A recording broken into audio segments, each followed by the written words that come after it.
So hello guys, welcome back to another video with ML with Ron.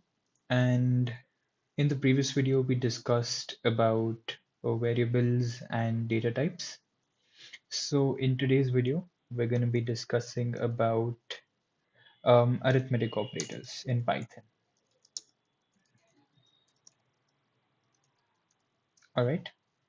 So what exactly are arithmetic operators, right? So when, as you know, as you've learned in school, college, and wherever you are, that arithmetic typically tends to mathematical operators like plus, minus, the asterisk, and your slash. So asterisk and slash represent multiplication and division, right? So yes, right now, so we're going to be learning the use of these four operators in Python. All right.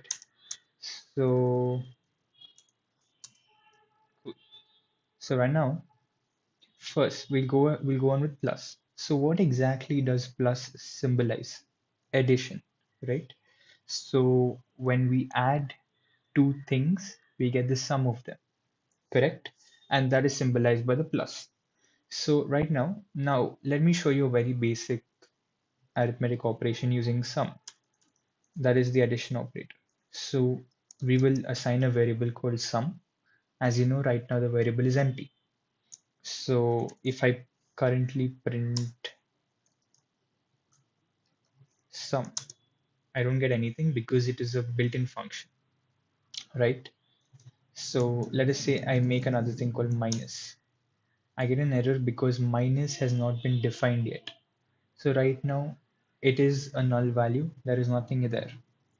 But if I say sum is equal to 12 plus 34, we know that this equates to 46, right? So what happens is in Python, what is happening right now when we run this, we get the solution as 46. But okay, let me explain this. So what happens typically in Python is when we run the code, when we compile this kernel, it gets converted into something called bytecode, right? So bytecode typically means machine level language. So right now we know humans and machine do not understand in the same language. We feel that when we type the words or sentences in English, the computer is interpreting our English, typically which it is not. The, the computer only understands the language of binary, right? So whatever we say is being converted into binary, that is zeros and ones, right? So the computer understands zeros and ones as some sort of symbolic reference to our human language, right? So when we compile this program, it gets converted to bytecode, right? So this is our program right now. When we compile, it gets converted to bytecode, which is your machine level language, correct? This machine level language helps the machine understand what you as a human are trying to do while interacting with the computer, right? And once it is converted into bytecode, it is then interpreted by the machine line by line, correct? So that is why some people say that Python is a line by line compiler, but it is actually an interpreted language, which is it is basically interpreted into bytecode. And after being interpreted into bytecode, it is what do you say? It is parsed line by line, correct? So essentially it feels like it is happening line by line, but what it actually happening is it is completely on the whole interpreted as a window into bytecode, and from there it is carried forward, right?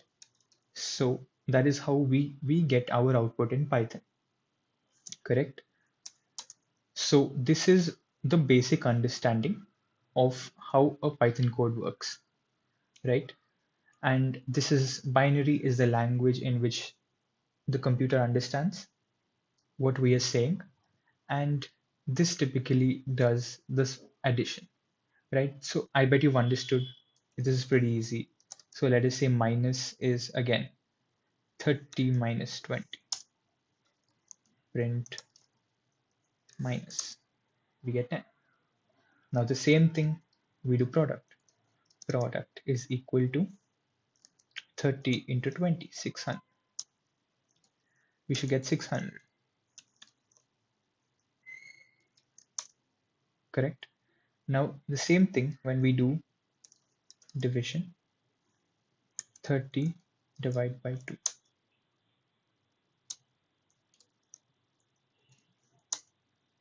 correct? So why am I putting two slashes here, you might ask?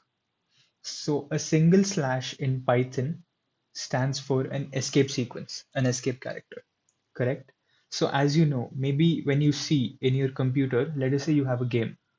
If you go to the game's source file, you will find the path to that file is something like this: C slash your name slash user slash.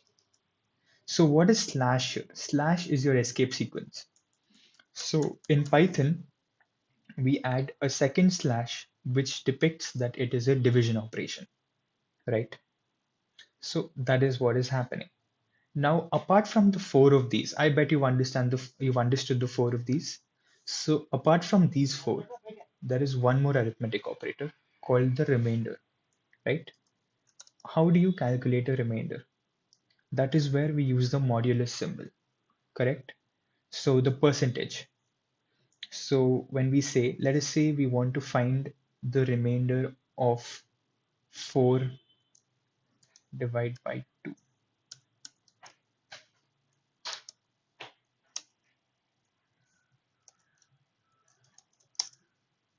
We get 0 because what is the remainder when you divide 4 by 2? It is 0. 2 2s are 4. When you subtract, the remainder is 0. So that is the remainder, right? So these are the 5 arithmetic operations in Python, right? So I bet you've typically understood this. So now we can go another step forward by saying we can assign the values to individual variables. Now let us say you want to compute 10 plus 20, but you do not want to directly change the value of the sum. That is, as you can see, what I mean here is we did sum is equal to 12 plus 34. So right now, if we change the value here, we we don't, let us say you do not want to do that directly.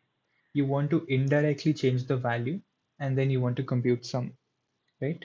So what we can do is 12. We can store 12 in a variable. We can store 34 in a variable. And then we can do sum is equal to a plus b. Print sum. We get 46 again. This is typically the same thing that was happening. You're basically doing 12 plus 34 here. But this is useful in cases where your program is actually doing a lot of stuff inside. When you're using looping variables, when you're using string operations, right? So what I mean by string operations is, so as I mentioned earlier, any sentence in Python is a string. Any character, any sentence in Python is a string, right? So what you might ask, let us say I have two strings, str1 is equal to hello, str2 is equal to world, right? Now I can say sum is equal to str1 plus str2. What do you think might happen here? Would like what might happen here? Do you think it will convert HELLO to ASCII and then add those values? Or what do you think will happen here?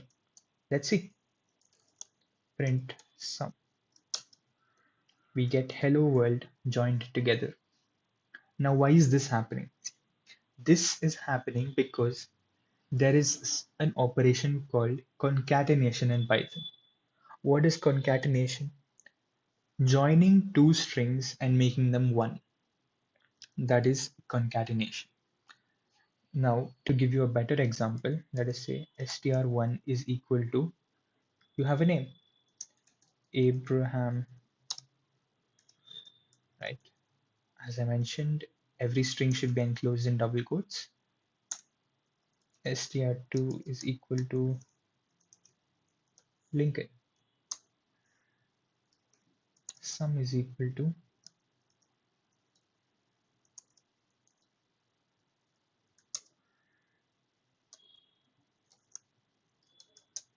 you get Abraham Lincoln, correct?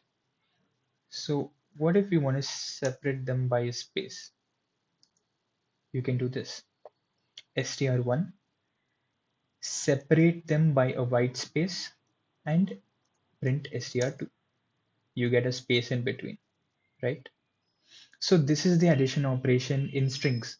So what we typically say is the arithmetic operators when you're working with integers or floating point numbers, and the arithmetic operations when you're working with strings is completely two different use cases, and they require two different, completely different logics, right?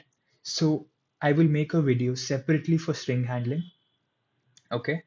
Right now, I just want to focus on explaining and making the concept of arithmetic operators very clear to you, right? So now we can move forward and I can show you another problem of handling floating point numbers with arithmetic operators, right? So we can say A is equal to, what was the floating point number which I explained? It is basically a number which has any fractional value in it, or it is separated by a decimal point in very easy terms, right? So I could say 12.36 is a floating point number. 24.24 is another floating point number. Again, it's a very simple operation. Sum is equal to a plus b. Sum, print sum. We get 36.5994. So these nines are all recurring, right? So yep. So that's typically it. This was a very simple depiction of arithmetic operators, correct? So now you would ask me, this is very basic. Where are we going forward with this? So see, this is just the to give you a conceptual understanding of how and why it works like this. Later, when we work on a bigger project and when we use these operations, you would get a hold on how, why, and what exactly is happening and why we're using the arithmetic operators, where are we using it, and where do the other operations come in, right? So that is why I want to go step by step, video by video, explaining each kind of operator or every concept in a separate manner so that by doing one long video, we do not clog up the concepts, right? So yeah, for this video, this was it. I hope you've understood the arithmetic operators pretty easily. And yeah, in the next video, we'll be discussing the logical operators and conditional operators, right? So to just give you a very brief overview, what are logical operators? Logical operators are nothing but those operators. Logical operators are those operators which help us to induce some sort of logic into our script, right? So basically, now let us say you want to distinguish between A and B. Typically, the computer could not be able to do that because it does not know how to distinguish between A and B, right? But by inducing some sort of logic, we could easily be able to distinguish between A and B, right? So that is where logical operators come into play. All right. So yeah, that's it for this video. and stay tuned for the next one. Thank you.